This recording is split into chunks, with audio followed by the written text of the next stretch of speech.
Halo sahabat Palupi dimanapun kalian berada. Hari ini saya bikin edisi curhat ya. Jadi kalau mungkin nanti setiap hari Jumat saya ingin ada satu konten saya yang di dalamnya berisi dengan edisi curhat saya. Tentunya banyak sekali permasalahan-permasalahan yang kita sering hadapi ya, terutama di keseharian. Apakah kita sebagai orang biasa atau mungkin kita dalam satu komunitas kerja ya, biasanya kita pasti mengalami satu hal yang membuat kita stuck pada kondisi yang sangat tidak menguntungkan. Bisa itu lebih ke inovasi kerja atau bahkan rasa mood untuk melakukan satu aktivitas apapun. Nah, di sini saya pernah mengalami hal itu di mana akhirnya saya tidak bisa membuat satu inovasi sedikit pun, bahkan untuk membuat sebuah konten yang sederhana pun rasanya berat sekali, rasanya susah sekali. Hal itu dikarenakan ada satu hal yang membuat kita jadi orang yang kayak tidak berguna, bahkan buat kita seperti orang yang entah harus bagaimana gitu. Fase itu terasa begitu berat. Nah, ketika kita berhadapan di satu titik itu, maka yang kita butuhkan adalah kita butuh cooling down. Kita butuh menenangkan diri, bisa dengan bed rest, bisa dengan menonton, bisa dengan bernyanyi, berkaraoke, atau mungkin kalau memang kita benar-benar dalam kondisi stuck, kita membutuhkan orang lain, input, masukan-masukan agar kita bisa meng-up kembali, memotivasi diri kita pribadi. Karena situasi yang seperti itu tuh bukan permasalahan lebih pada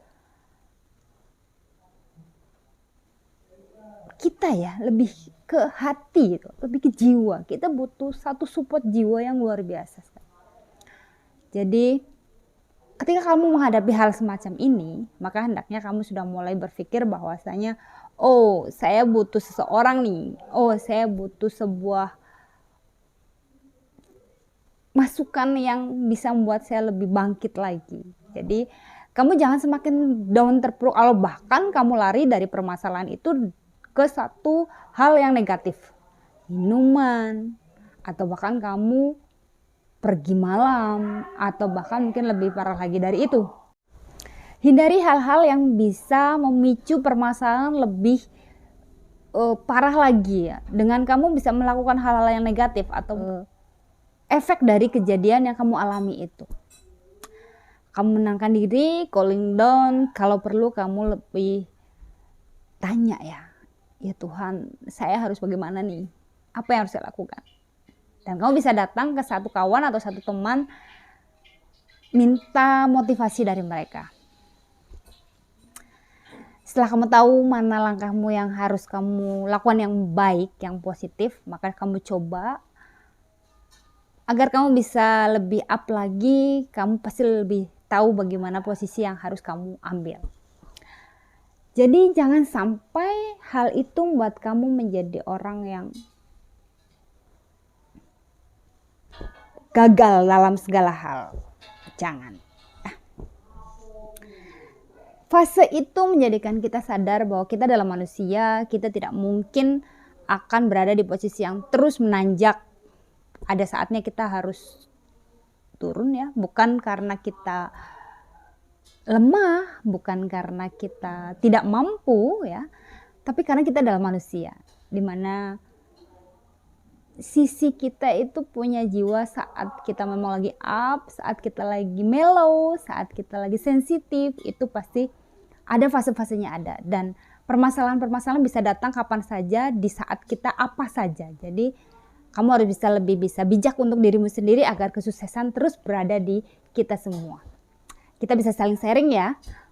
Itu yang pernah saya alami dan kemarin baru terjadi, dan alhamdulillah saya ketemu dengan salah satu YouTuber yang luar biasa. Mungkin teman-teman YouTube sudah pernah kenal ya. Beliau adalah Mas Sugi yang memiliki channel Jalan Sugi. Wah, beliau luar biasa hebat. Aku terima kasih dengan beliau yang sudah memberikan support yang thank you.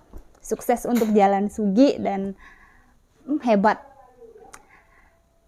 Kita butuh orang-orang seperti itu yang loyal dengan teman, yang saling support terhadap kita semua, terutama pada YouTuber-YouTuber yang memula seperti saya. Dan untuk channel Jalan Sugi, sukses selalu, hebat, aku apresiasi, keren. Untuk para YouTuber semua, jangan patah semangat dan ayo kita sukses untuk bersama meraih kesuksesan yang lebih oke lagi. Terima kasih dan salam santun dari Pak Lupi.